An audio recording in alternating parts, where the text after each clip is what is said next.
എല്ലാവർക്കും V4 സിവിലിൻ്റെ മറ്റൊരു വീഡിയോയിലേക്ക് സ്വാഗതം. നമ്മൾ ഇന്ന് നോക്കാൻ പോകുന്നത് shear stress distribution in beams എന്നുള്ള ടോപ്പിക്കാണ്. അപ്പോൾ നമുക്ക് ആദ്യം ഷിയർ സ്ട്രെസ് ഡിസ്ട്രിബ്യൂഷൻ്റെ ഇക്വേഷൻ നോക്കാം. നമുക്കൊരു സിംപ്ലി സപ്പോർട്ടഡ് ബീം വിത്ത് UDL കൺസിഡർ ചെയ്യാം. ബീമിൻ്റെ ക്രോസ് സെക്ഷൻ റെക്റ്റാങ്കിൾ ആണ്. ഞാനിവിടെ കൺസിഡർ ചെയ്യുന്നത് ഏത് ക്രോസ് സെക്ഷൻ വേണമെങ്കിലും കൺസിഡർ ചെയ്യാം.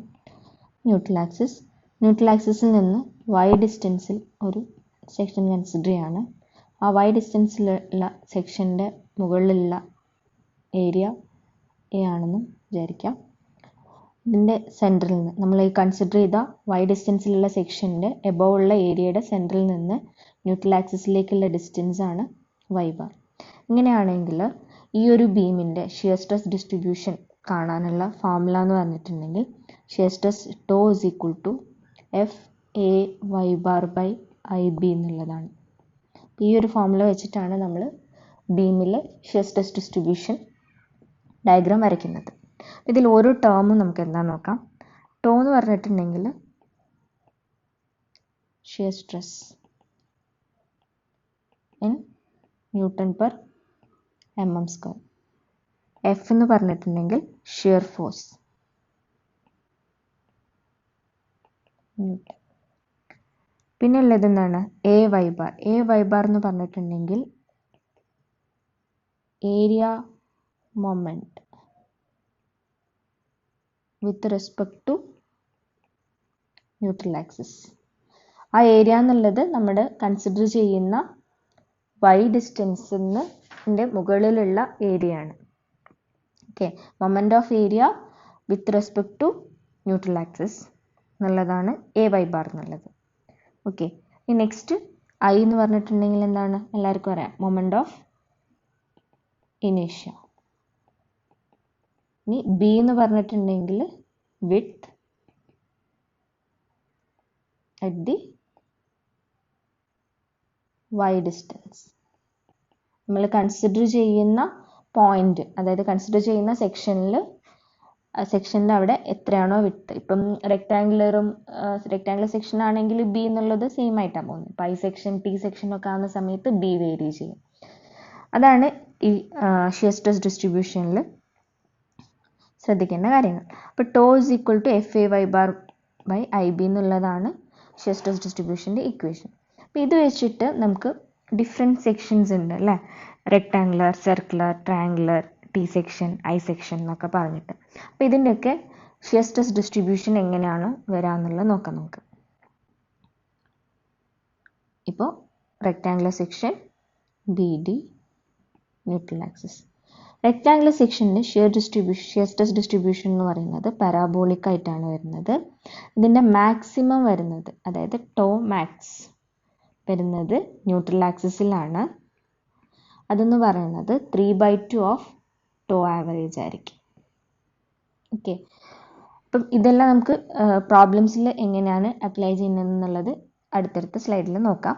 അപ്പം നിങ്ങൾ മനസ്സിലാക്കുക, rectangular section tau max is equal to 3/2 of the tau average. അത് ന്യൂട്രൽ ആക്സിസിലാണ് ഉണ്ടാവുക. രണ്ട് എൻഡിലും എന്തായിരിക്കും, ഡെപ്തിൽ y is equal to D/2 ആവുന്ന പോയിന്റിൽ 0 ആയിരിക്കും. ഇനി next circular section neutral axis സെൻറ്ററിലൂടെ. ഇതിൻ്റെയും ഡിസ്ട്രിബ്യൂഷൻ എന്ന് പറയുന്നത് എന്ത് തന്നെയാണ്, പാരാബോളിക് തന്നെയാണ്. ഇവിടെ tau max is equal to 4/3 of tau average ആണ്.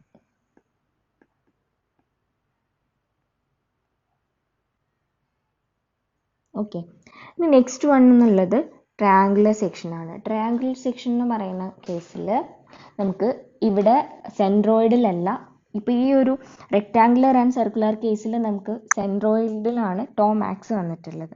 പക്ഷേ ട്രയാങ്കുലർ കേസിൽ B and H, ട്രയാങ്കുലർ കേസിൽ ന്യൂട്രൽ ആക്സിസ് എന്ന് പറഞ്ഞിട്ടുണ്ടെങ്കിൽ ഇതിൻ്റെ സെൻട്രോയിഡ് എന്ന് പറഞ്ഞാൽ നമുക്കറിയാം എവിടെയാണ്, h/3 2h/3 അല്ലേ. അപ്പം ഇതിലെന്ന് പറഞ്ഞിട്ടുണ്ടെങ്കിൽ മാക്സിമം വരുന്നത് ടോ മാക്സ് വരുന്നത് h/2 ഡിസ്റ്റൻസിലാണ്. h/2 from apex. Okay, അതെന്ന് പറയുന്നത് 3/2 ഓഫ് ടോ ആവറേജ് ആണ്.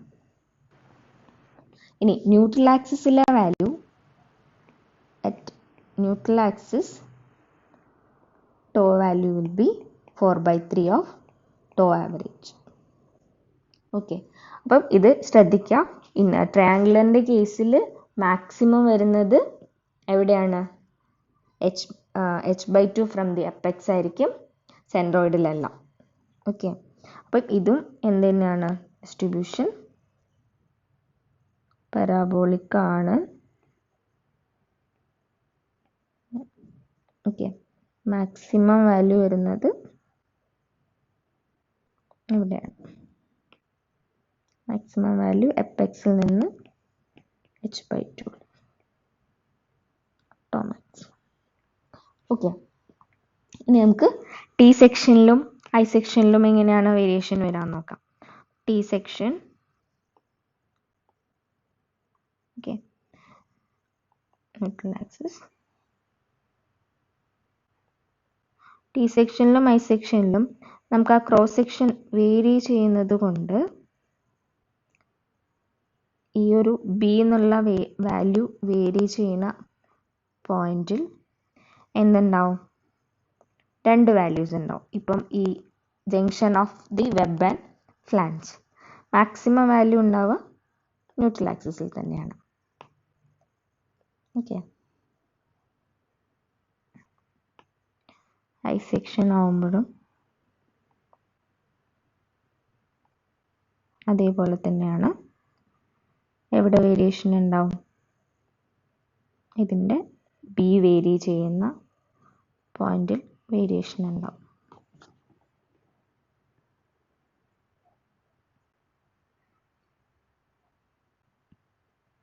Maximum value neutral axis.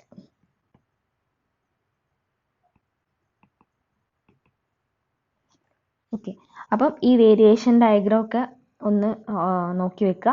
കാരണം ലാസ്റ്റ് എക്സാമിൽ ഇത് ചോദിച്ചിട്ടുണ്ടായിരുന്നു. ഐ സെക്ഷനിൽ എവിടെയാണ് മാക്സിമം വരുന്നത്, അങ്ങനെ ഒരു ക്വസ്റ്റ്യൻ. ഓക്കെ, ഇനി നമുക്ക് ക്വസ്റ്റ്യൻസ് നോക്കാം. ഈ ഷിയർ സ്ട്രെസ് ഡിസ്ട്രിബ്യൂഷനിൽ കൺസെപ്റ്റ് വെച്ചിട്ട് വരുന്ന ക്വസ്റ്റ്യൻസ്. നമ്മുടെ ആദ്യത്തെ ക്വസ്റ്റ്യൻ എന്ന് പറയുന്നത്, A rectangular beam of width 100 mm is subjected to maximum shear force of 60 kN. The corresponding maximum shear stress in the cross section is 4 Newton per mm square. The depth of beam should be, 4 options 150 mm, 225 mm, 200 mm, 100 mm. അപ്പോൾ നമുക്ക് ഇവിടെ തന്നിട്ടുള്ളത് ഒരു ബീമിൻ്റെ width തന്നിട്ടുണ്ട് അല്ലേ. അപ്പോൾ given data B is equal to 100 mm തന്നിട്ടുണ്ട്. നമ്മുടെ അടുത്തുള്ള ക്വസ്റ്റ്യൻ ഡെപ്ത് ആണ്. പക്ഷെ ഇവിടെ ഒരു ഡാറ്റ കൂടെ നമുക്ക് തന്നിട്ടുണ്ട്, രണ്ട് ഡാറ്റ അല്ലേ. Maximum shear force is equal to 60 kN and maximum shear stress is 4 Newton. Tau max is equal to 4 Newton per mm square. F is equal to 60 kN. Okay, അപ്പോൾ റെക്ടാങ്കുലർ ക്രോസ് സെക്ഷൻ നമുക്കറിയാം B D neutral axis shear distribution അല്ലേ. Tau max is equal to 3/2 of tau average എന്നുള്ളതാണ് അല്ലേ. അപ്പം average shear stress നമുക്ക് എങ്ങനെ കണ്ടുപിടിക്കാം? Tau average is equal to stress എന്ന് പറഞ്ഞാൽ എന്താ? Force by area. അപ്പോൾ ഇവിടെ shear force divided by area. Okay, അപ്പോൾ നമുക്ക് എഫ് തന്നിട്ടുണ്ട് അല്ലേ, 60 kN. 60 × 10⁻³ newton divided by 100 × D. D എന്ന് പറയുന്നത് നമുക്ക് അൺനോൺ ആണ്. നമുക്ക് എന്ത് ഇക്വേറ്റ് ചെയ്യാം?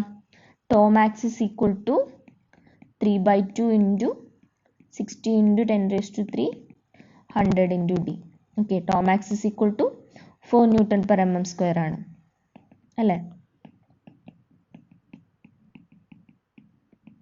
ഓക്കെ, ഇത് സോൾവ് ചെയ്യുമ്പോൾ നമുക്ക് D is equal to 225 mm എന്ന് കിട്ടും.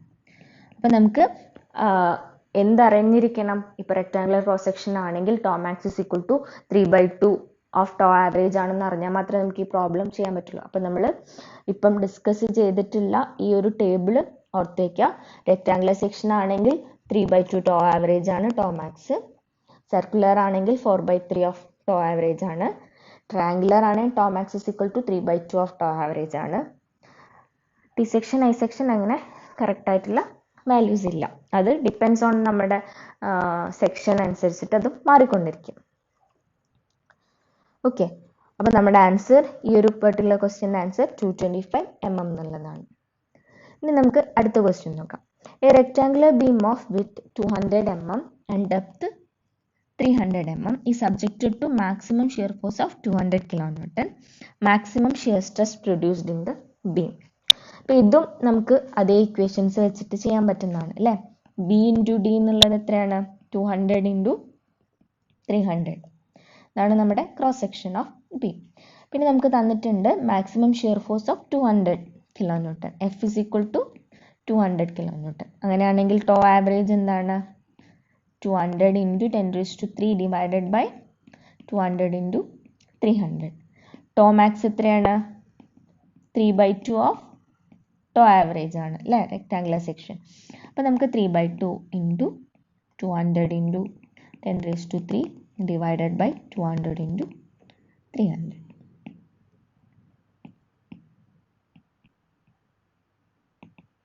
നമുക്ക് tau max is equal to എത്ര കിട്ടും? 5 Nm/mm² എന്ന് കിട്ടും, അല്ലെങ്കിൽ 5 MPa എന്നുള്ളത് കിട്ടും. ഓക്കെ, അപ്പോൾ നമ്മുടെ ഓപ്ഷനിൽ MPa ആണ്. Rectangular beam of width 200 mm and depth 300 mm is subjected to maximum shear force of 200 kN. Maximum shear stress produced in the beam is 5 MPa. Okay. അടുത്ത question. A timber beam is 100 mm wide and 150 mm deep. ഇതും നമുക്ക് rectangular cross section തന്നെയാണ് തന്നിട്ടുള്ള. ഇതേ question തന്നെ circular ആവുമ്പോൾ ആ സർക്കുലറിൻ്റെ area consider ചെയ്യണം. പിന്നെ നമ്മുടെ ഈ tau max is equal to 4/3 of tau average എന്നുള്ളത് കൺസിഡർ ചെയ്യണം എന്ന് മാത്രമേ ഉള്ളൂ. Okay, the beam is simply supported and carries a central concentrated load W. If the maximum stress in shear is 2 Nm/mm², what would be the corresponding load W on the beam? അപ്പം നമുക്കിവിടെ ബീമിൻ്റെ cross section എഴുതാം. First simply supported ബീമാണ്, central load ആണ് care ചെയ്യുന്നത്. അപ്പോൾ ഒരു simply supported beam with central load W. Okay, span ഞാൻ എല്ലായിട്ട് മാർക്ക് ചെയ്യാണ്. ഇതിൻ്റെ ക്രോസ് സെക്ഷൻ എന്ന് പറയുന്നത് എന്താണ്? 100 mm by 150 mm അല്ലേ. ടോ മാക്സും നമുക്ക് തന്നിട്ടുണ്ട്. ടോ മാക്സ് എത്രയാണ്? 2 Nm/mm². അങ്ങനെയാണെങ്കിൽ ഇതിലുള്ള കറസ്പോണ്ടിങ് ലോഡ് W ആണ് നമുക്ക് വേണ്ടത്. Tau max is equal to 2 Nm/mm². അപ്പോൾ ഇതിൽ നമുക്കറിയാം, ഇതിൻ്റെ ഷിയർ ഫോഴ്സ് ഡയഗ്രാം വരയ്ക്കണമെങ്കിൽ ഈ W സെൻട്രൽ ലോഡ് വരുമ്പം A എൻഡിലും B എൻഡിലും എന്തായിരിക്കും റിയാക്ഷൻ? W/2 W/2. അപ്പോൾ ഇവിടുത്തെ മാക്സിമം ഷിയർ ഫോഴ്സ് എത്രയാണ്? മാക്സിമം ഷിയർ ഫോഴ്സ് നമ്മുടെ ഈ ഒരു പർട്ടിക്കുലർ കേസിൽ W/2 ആണ്. ഓക്കെ, അങ്ങനെയാണെങ്കിൽ ടോ ആവറേജ് നമുക്ക് എങ്ങനെ എഴുതാം? Maximum shear force divided by area. Okay, ഇപ്പം ഞാൻ W എന്നുള്ളത് kN ആയതുകൊണ്ട് ഇവിടെ ഒരു 10⁻³ കൊടുക്കുന്നുണ്ട്. അപ്പോൾ tau max is equal to 2 ആണ് അല്ലേ. അപ്പോൾ 2 is equal to 1.5 times of 3/2 times of W/2 into 10⁻³ divided by 100 into 150. Okay, അപ്പോൾ ഇത് സോൾവ് ചെയ്യുന്ന സമയത്ത് നമുക്ക് W is equal to 40 kN എന്ന് കിട്ടും. ഓക്കെ, അപ്പോൾ നിങ്ങളുടെ തന്നിരിക്കുന്ന ലോഡിംഗ് കണ്ടീഷൻ അനുസരിച്ചിട്ട് സപ്പോർട്ട് റിയാക്ഷൻ കാണുക. Shear force, maximum shear force എന്നുള്ളത് എവിടെയാണ്? സപ്പോർട്ടിലാണ് വരുന്നത്. അപ്പോൾ അത് വെച്ചിട്ട് നമുക്ക് maximum shear force in terms of W കിട്ടും. അത് divided by cross sectional area ചെയ്തിട്ടുണ്ടെങ്കിൽ നമ്മുടെ ടോ ആവറേജ് കിട്ടും. ആ ടോ ആവറേജും ടോ മാക്സും തമ്മിലുള്ള റിലേഷൻഷിപ്പ് നോക്കുക. റെക്ടാങ്കിൾ ആണെങ്കിൽ എന്താണ് റിലേഷൻഷിപ്പ്, ട്രയാങ്കുലർ ആണെങ്കിൽ എന്താണ്, സർക്കുലർ ആണെങ്കിൽ എന്താണ് നമുക്കറിയാലോ. അപ്പോൾ അത് വെച്ചിട്ട് ഇക്വേറ്റ് ചെയ്തിട്ടാണ് നമ്മൾ എന്ത് കണ്ടുപിടിക്കുക, ലോഡ് ക്യാരി കപ്പാസിറ്റി കണ്ടുപിടിക്കാം. ഓക്കെ, നമുക്ക് നെക്സ്റ്റ് ക്വസ്റ്റ്യൻ നോക്കാം. അപ്പോൾ നമ്മുടെ ഈ ഒരു ക്വസ്റ്റ്യൻ, തേർഡ് ക്വസ്റ്റ്യൻ്റെ answer 40 kN. Next question, a beam is made of 2 identical metal flats soldered together. What is the ratio of stiffness of this beam to the stiffness of a beam in which 2 flats are not soldered and which acts independently? അതായത് നമ്മുടെ കയ്യിൽ 2 metal flats ഉണ്ട്, ഒരേപോലത്തെ identical ആയിട്ടുള്ള metal flats ഉണ്ട്. അതിനെ നമ്മൾ solder ചെയ്ത് ഒറ്റ ഒരു യൂണിറ്റ് ആയിട്ട് മാറ്റുന്നുണ്ട്. അതേപോലെ ഇൻഡിവിജ്വൽ ആയിട്ടുള്ള 2 എണ്ണമായിട്ടുള്ളതും ഉണ്ട്. അപ്പം ഈ ഇൻഡിവിജ്വൽ ആയിട്ടുള്ളതും സോൾഡർ ചെയ്തിട്ടുള്ളതും തമ്മിലുള്ള സ്റ്റിഫ്നെസ്സിൻ്റെ റേഷ്യോ ആണ് നമുക്ക് വേണ്ടത്. ഓക്കെ, അപ്പം ഇവിടെ സ്റ്റിഫ്നെസ്സിൻ്റെ റേഷ്യോ എന്ന് പറയുന്ന സമയത്ത് ഇത് ഒരേ മെറ്റീരിയൽ ആണ്. അപ്പോൾ സ്റ്റിഫ്നെസ് കാണാൻ പറയുന്ന സമയത്ത് അതിൻ്റെ ഫ്ലെക്സുറൽ റിജിഡിറ്റി തമ്മിലുള്ള റേഷ്യോ നോക്കിയാൽ മതി നമ്മൾ. അപ്പോൾ ഇവിടെ ഒരേ മെറ്റീരിയൽ ആയതുകൊണ്ട് ഇ എന്ന് പറയുന്നത് എന്താണ്, സെയിം ആണ്. ഓക്കെ, അപ്പോൾ നമുക്ക് ഇവിടെ എന്ത് മാത്രമേ വേരി ചെയ്യുന്നുള്ളൂ, ഐ എന്ന് പറയുന്ന ഇത് മാത്രമേ നമുക്ക് വേരി ചെയ്യുന്നുള്ളൂ. അപ്പം നമുക്ക് ഐ വെച്ചിട്ട് ഇതിനെ കണ്ടുപിടിക്കാൻ പറ്റും. അപ്പം ഈ ജസ്റ്റ് നമുക്ക് I1/I2 റേഷ്യോ എടുത്താൽ മതി. അപ്പം നമുക്കറിയാം ആദ്യത്തേത് ഇൻഡിവിജ്വൽ ആയിട്ട് ആക്ട് ചെയ്യുന്നതാണ് 2 എണ്ണം, ബി ഡി. ഓക്കെ, അപ്പോൾ ഇവിടെ I1 എന്തായിരിക്കും, 2 times of BD³/12 ആയിരിക്കും. അപ്പോൾ സോൾഡർ ചെയ്തു എന്ന് പറഞ്ഞിട്ടുണ്ടെങ്കിൽ നമുക്കറിയാം ഡെപ്ത് എന്താവും, 2D ആവും. അപ്പോൾ I2 = B × 2D³/12. അപ്പം I1/I2 എന്ന് പറയുമ്പോൾ I1/I2 = 2 × BD³/12 divided by B × 2D³/12. ഇത് സോൾവ് ചെയ്യുമ്പോൾ നമുക്ക് ആൻസർ 1/4. ഓക്കെ, അപ്പം എ ബീം ഈസ്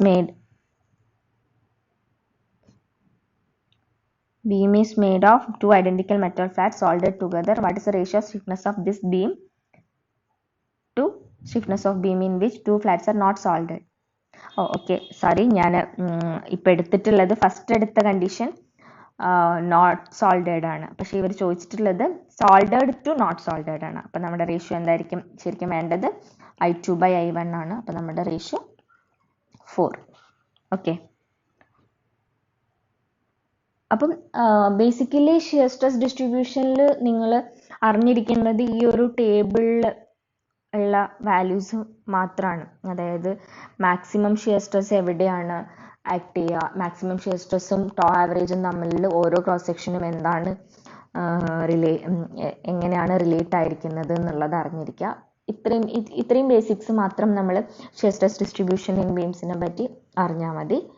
അപ്പോൾ ഇതിലുള്ള പ്രോബ്ലംസ് 1-2 പ്രോബ്ലംസ് നിങ്ങൾ ചെയ്ത് നോക്കുക. എന്തെങ്കിലും ഡൗട്ടോ എന്നുണ്ടെങ്കിൽ നിങ്ങൾ വീഡിയോയുടെ അടിയിൽ കമൻറ്റ് ചെയ്യുക. എന്തെങ്കിലും പുതുതായിട്ട് ക്വസ്റ്റ്യൻസ് ആഡ് ചെയ്യണം എന്നോ അല്ലെങ്കിൽ ഉണ്ടെങ്കിൽ നിങ്ങൾ കമൻറ്റ് ചെയ്യാം. അപ്പോൾ നമുക്ക് മറ്റൊരു വീഡിയോയിലൂടെ വീണ്ടും കാണാം.